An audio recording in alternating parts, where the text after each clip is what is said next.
Hi friends, hello guys. From today, I Vivek Singh Bhadauria. I'm going to start class 9th NCRT. Okay, so from chapter 2, I am going to start a new series and I explain it Hindi and English both. Okay, so चलिए start करते हैं। तो बहुत बड़ी बड़ी बातें अपन को नहीं करना है, बहुत छोटी छोटी चीज़ें अपन इसमें समझ लें तो अपन को ये चैप्टर आसानी से समझ में आ जाएगा। ओके, तो देखिए दो इम्पॉर्टेंट चीज़ें यहाँ समझनी है। पहला वेरिएबल, जिसको हिंदी में चर बोलेंगे। दूसरा है कांस्टेंट, जिसको हिंदी में अचर बोलते हैं।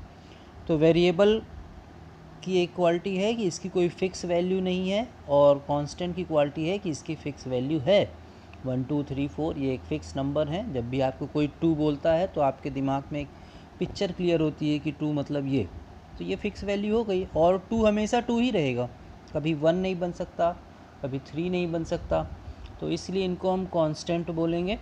ओके, तो वेरिएबल के लिए मैंने बोला कि इनकी कोई फ़िक्स वैल्यू नहीं होती, इसको हम समझ लेते हैं, यही इंपॉर्टेंट टर्म है। देखिए वेरिएबल क्या होता है कि जैसे कंडीशन चेंज होती हैं तो उस हिसाब से इसकी वैल्यूज़ चेंज हो जाती है। जैसे एग्जांपल देखिए, x+1 = 5, तो यहाँ पर कंडीशन है कि x में +1 करें तो 5 आना चाहिए।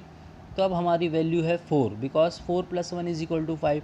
अब मैंने थोड़ी सी कंडीशन चेंज कर दी कि x+1 = 6, और सिर्फ एक ही नंबर का डिफरेंस आया, तो वेरिएबल की वैल्यू बहुत वो भी चेंज हो गई, x = 5। फिर एक दूसरी कंडीशन चेंज कर दी कि प्लस की जगह माइनस कर दिया, तो भी यहाँ से इसकी वैल्यू चेंज हो गई, x = 6 आ जाएगा, बिकॉज 6 - 1 = 5। ये सब आप क्लास 6 7 8 में पढ़ चुके हैं, इसीलिए इसमें टाइम नहीं वेस्ट करेंगे, अपन आगे बढ़ेंगे। ठीक है। एंड पॉलिनोमियल समझ लेते हैं क्या होता है। देखिए पॉलिनोमियल हिंदी में बहुपद बोलते हैं। An algebraic expression of the following form a0 a1x + a2x² plus इस टाइप का जो भी आपको एक्सप्रेशन मिलेगा उसको हम पॉलिनोमियल बोलते हैं, जहाँ पर a0 a1 a2 a3 and so on an ये सब क्या है, कांस्टेंट हैं। इसका मतलब क्या हुआ कि कांस्टेंट है, मतलब इनकी फ़िक्स वैल्यू होगी। ये पॉजिटिव भी हो सकते हैं, नेगेटिव भी हो सकते हैं, और उनमें से जीरो भी कुछ हो सकते हैं। अगर इसी को हिंदी में लिखना चाहें अपन, तो a0 a1x a2x² plus and so on an x⁴n प्रकार का बीजीय व्यंजक बहुपद कहलाता है, जहाँ ये सब जो है अचर हैं। अब देखिए कुछ इंपॉर्टेंट चीज़ें होती हैं पॉलिनोमियल में, इसको आप समझ लीजिए। गाइस एक्चुअली क्या है, मैंने इसका पूरा 15 मिनट का वीडियो बनाया था, लेकिन वो डिलीट हो गया, इसलिए ये इन्फॉर्मेशन मैं आपको शॉर्ट में दोबारा वीडियो बना रहा हूँ। काफ़ी देर बाद में जो कि ये मिला, कॉपी खो गई थी, इसलिए मैं थोड़ा जल्दी जल्दी बना रहा हूँ। एक बार फिर से रिवीजन कर रहा हूँ। दो इम्पॉर्टेंट चीज़ें हैं पॉलिनोमियल के लिए, वेरिएबल, कांस्टेंट।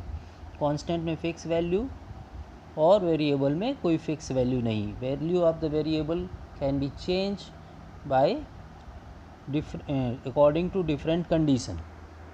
ओके, इस तरह का जो फॉर्मेट होगा आपके पास, एक्सप्रेशन होगा, उसको हम पॉलिनोमियल बोलेंगे।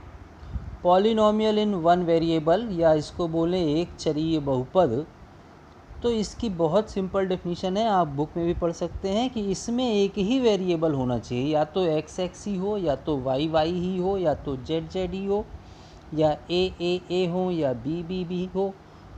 वेरिएबल एक ही होना चाहिए। जैसे ये देखिए, x है, x² है, x³ है, पावर अलग अलग हैं, डिग्री अलग अलग है, लेकिन वेरिएबल सिर्फ एक है, x, तो इसको हम पॉलिनोमियल इन वन वेरिएबल कह सकते हैं। इसको देखिए, यहाँ पर या तो x के वाला टर्म है, मतलब वेरिएबल वाला टर्म है, या कांस्टेंट है, लेकिन एक ही वेरिएबल है, तो इसको भी हम पॉलिनोमियल इन वन वेरिएबल या एक चरीय बहुपद कह सकते हैं। लेकिन यहाँ मैंने देखिए लिखा है 2x + 3y, 2x + 3y, यहाँ पर 2 वेरिएबल हो गए, तो इसको हम पॉलिनोमियल इन वन वेरिएबल नहीं बोलेंगे, राइट। तो आई होप कि अब आप समझ गए होंगे। अब आता है कांस्टेंट पॉलिनोमियल। तो कांस्टेंट पॉलिनोमियल का मतलब है कि इसमें वेरिएबल नहीं होना चाहिए, no variable, like that this one 7, मतलब कांस्टेंट नंबर हो, 7 है, 5 है, 5 है, 5 स्क्वायर भी हो सकता है, ये 6 स्क्वायर हो सकता है, ठीक है ना, -5 5 2 स्क्वायर, ये भी चल जाएगा, ये भी आपका कांस्टेंट वेरिएबल में चल जाएगा, ठीक है। और अगर वेरिएबल है कांस्टेंट पॉलिनोमियल में, ये सारे एग्जांपल चलेंगे, और अगर वेरिएबल है तो उसकी डिग्री 0 होनी चाहिए। अगर वेरिएबल की डिग्री 0 हो गई तो भी वो कांस्टेंट पॉलिनोमियल में काउंट हो जाएगा। अब मैं बार बार वर्ड यूज़ कर रहा हूँ डिग्री डिग्री डिग्री, तो आपको डिग्री समझ लेना है क्या होता है, ठीक है। इसको हिंदी में बोलते हैं बहुपद की घात। तो किसी अलजेब्रिक एक्सप्रेशन में वेरिएबल्स की maximum power of any variable in any algebraic expression is called the degree of the polynomial. Hindi में बोलें तो किसी बहुपद में चर की अधिकतम घात को डिग्री कहेंगे, उसकी घात कहेंगे, डिग्री को घात ही कहते हैं, ठीक है। लेकिन इसमें कुछ कंडीशन है। क्या है कि डिग्री जो है वो नेचुरल नंबर में होनी चाहिए, ओके, रूट में नहीं होनी चाहिए। अगर रूट में आ गया तो ये पॉलिनोमियल ही नहीं होगा, रूट में आ गया तो ये पॉलिनोमियल ही नहीं होगा। डिग्री निगेटिव भी नहीं होनी चाहिए, कि अगर आपकी घात -2 हो जाए या किसी दूसरे टर्म की मैक्सिमम पावर 2 है लेकिन अगर उसकी कम घात -1 हो जाए तो वो भी पॉलिनोमियल नहीं होगा। क्यों नहीं होगा वो मैं आपको बता देता हूँ। देखिए, एक्स स्क्वायर x⁻² का मतलब होता है 1/x², और ये x = 0 के लिए डिफाइन नहीं है। x⁻1 का मतलब होता है 1/x, और ये भी x = 0 के लिए डिफाइन नहीं होगा। तो अगर ऐसी कंडीशन आ रही है कि किसी भी टर्म में x की पावर या किसी वेरिएबल की पावर निगेटिव हो या रूट में हो, रूट में होने का मतलब है कि non terminating non recurring decimal वाली कंडीशन बनेगी, तो वो एक इरेशनल नंबर बनेगा, तो उसको हम पॉलिनोमियल में काउंट करेंगे ही नहीं। तो ये पॉलिनोमियल नहीं होगा, ये पॉलिनोमियल नहीं होगा, ये होगा, ठीक है। तो यहाँ पर डिग्री हम 2 देखेंगे, लिखेंगे, क्योंकि मैक्सिमम पावर जो है वेरिएबल की वो 2 है। अब अगर एग्ज़ाम में मान लीजिए आपको ऐसा क्वेश्चन मिल जाता है, ऐसा आ जाए, तो आप ये तो पहले तो यही लिख दोगे कि इट्स नॉट अ पॉलिनोमियल, और लेकिन मैक्सिमम डिग्री 2 है, ज़रूर 2 है, लेकिन ये पॉलिनोमियल ही नहीं है, ठीक है ना। अब देखते हैं ये कंडीशन कि लीनियर पॉलिनोमियल क्या होता है। ये कुछ भी पॉलिनोमियल के टाइप्स हैं। लीनियर वर्ड बना है लाइन से, और लाइन जैसी ये हो गई, एक स्ट्रेट डायरेक्शन में जाती है, कहीं भी मूव कर सकती है लेकिन एक स्ट्रेट डायरेक्शन में, तो इसलिए उसकी डिग्री 1 होगी।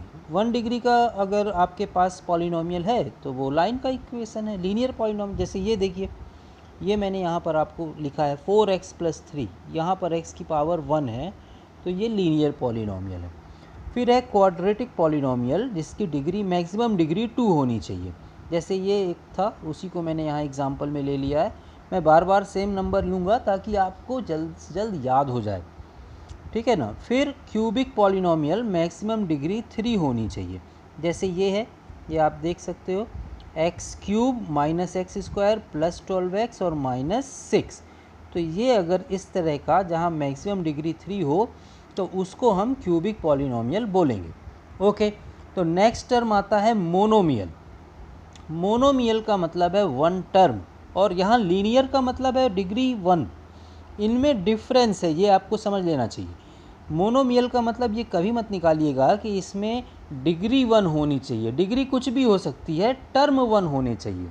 अब ये टर्म 1 का क्या मतलब है, जैसे देखिए ये एग्जांपल 4x, फिर ये कॉमा लगा है, मतलब ये एक मोनोमियल हो गया।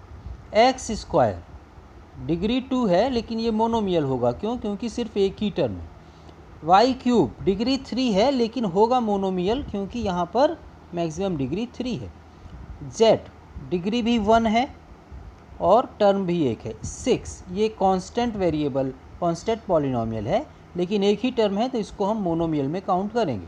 अब आप सोच रहे होंगे ये टर्म क्या है, तो बाइनोमियल पढ़ने से आप समझ जाएंगे। 2 टर्म होने चाहिए।